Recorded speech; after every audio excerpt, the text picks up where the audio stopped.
जो third unit है that is government budget and the economy, जो हमारी रियल लाइफ का सबसे इम्पॉर्टेंट पार्ट है और वैसे भी हमारे एकेडमिक पॉइंट ऑफ व्यू से भी बहुत इंपॉर्टेंट है। तो अब नेक्स्ट यूनिट हमारी है government budget and the economy.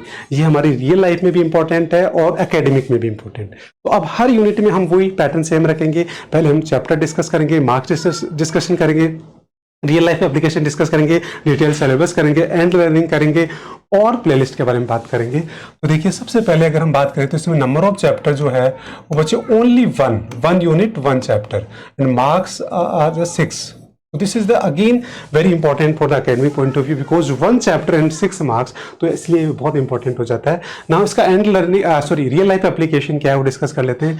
देखिए हर साल हमारा जो बजट आता है, गवर्नमेंट फर्स्ट फेब को बजट डिक्लेयर करता है और उसके बजट डिक्लेयर होने के बाद आपने देखा होगा न्यूज़पेपर में, रेडियो में, है ना, टीवी चैनल्स में आपके पेरेंट्स भी डिस्कस करते हैं बजट में अच्छा हुआ है खराब हुआ, उसके अकॉर्डिंग सारी प्लानिंग होती है, इन्वेस्टमेंट प्लानिंग, वो सब कुछ हमारा सारा जो प्लान होता है वो बजट से बहुत ही, कंट्री का बजट हमारे इंडिविजुअल बजट को भी इम्पैक्ट करता है। तो इस तरीके से अगर आपको रियली बजट को डिकोड करना है, उसको समझना है, उसके इम्पैक्ट्स अपने इंडिविजुअल लेवल पे समझना है, तो ये चैप्टर समझना बहुत जरूरी है और ये लाइफ टाइम काम आएगा बिकॉज हर साल बजट आएगा, हर साल आपको उसको इंटरप्रेट करना पड़ेगा और उसके अकॉर्डिंग आपको फाइनेंशियल डिसीजन लेने पड़ेंगे। तो एक बार अगर आप इसको समझ लोगे तो डेफिनेटली आपको लाइफ टाइम इसका बेनिफिट मिलने वाला और एकेडमिक तो बेनिफिट है ही नो डाउट। तो अब हम इसका डिटेल से डिस्कस कर लेते हैं। सबसे पहले गवर्नमेंट बजट मीनिंग ऑब्जेक्टिव, जो बेसिक गवर्नमेंट बजट क्या होता है, उसका ऑब्जेक्टिव क्या है वो सारा, फिर उसके कंपोनेंट की बात करेंगे।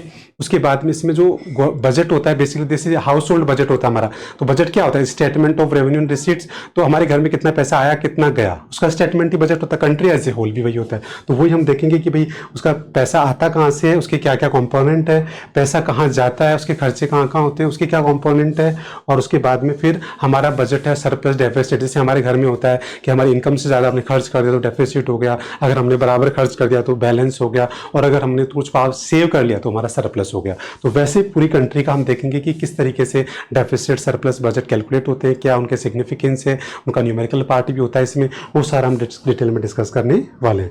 अब इसकी जो एंड लर्निंग है बच्चे वो बहुत ही इंपॉर्टेंट है। जैसे मैंने आपको बताया कि after study of this unit you able to understand कि what is budget country as a whole, है ना, उसके कंपोनेंट एवरीथिंग आप समझ जाएंगे, उसको डिकोड करना सीख जाएंगे, उसको रियल लाइफ से कनेक्ट कर लेंगे। तो ये इसका बिल्कुल एंड लर्निंग है। अब इसकी भी अगर आपको प्लेलिस्ट देखनी है तो मैंने सारे डिटेल वीडियोस अपलोड कर रखे हैं, टॉपिक वाइज चैप्टर पर पूरा कंप्लीट है। तो आप जाइए मेरी प्लेलिस्ट पे और वहाँ आप सर्च कर लीजिए प्लेलिस्ट। जो आप देखेंगे वो देखेंगे मैक्रो इकोनॉमिक्स सेशन 2024-25 और इसके अंदर डिटेल मैंने लास्ट ईयर जो है वो सारे वीडियो अपलोड कर रखे हैं और सिलेबस में कोई चेंज आया नहीं है, तो आप बिल्कुल एज इट इज सारे देख सकते हैं।